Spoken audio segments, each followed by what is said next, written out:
Hello, it's Anthony Self with Auction.com, bringing to our agent partners a series of tips of how to work with investors. This is a live event where Rick Sharga, our Chief Marketing Officer for 10X, presented to a group of agents on how to work with investors. We hope you like this tip.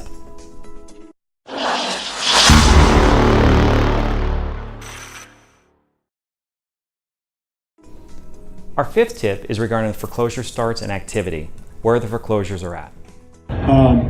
But the number of properties reverting back to the banks is dropping because we're seeing more and more activity by investors earlier and earlier in the process.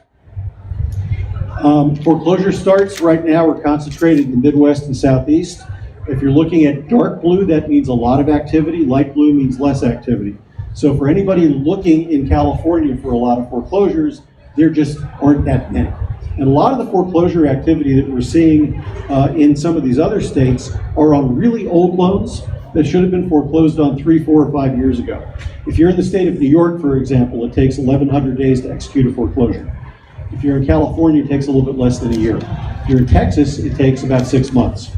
So it really depends on what part of the country you're in. But somebody in New York could literally live rent-free for 3 or 4 years before they lose their house to foreclosure. Not a lot of incentive for them to cooperate with the lender and get out earlier. So we're seeing a lot of these old loans finally coming through the system. So if you're working with investors who are open to the opportunity of foreclosures in other states, that's where you're going to be looking. You're going to be looking at places like New York, New Jersey, Pennsylvania, Florida, Missouri, oddly enough, has become big. It'll be interesting to see what happens after the hurricanes that hit Florida and Texas. A lot of those properties will probably ultimately be foreclosed on, but in many cases, because there's no value left in the property, they're going to need to be bulldozed.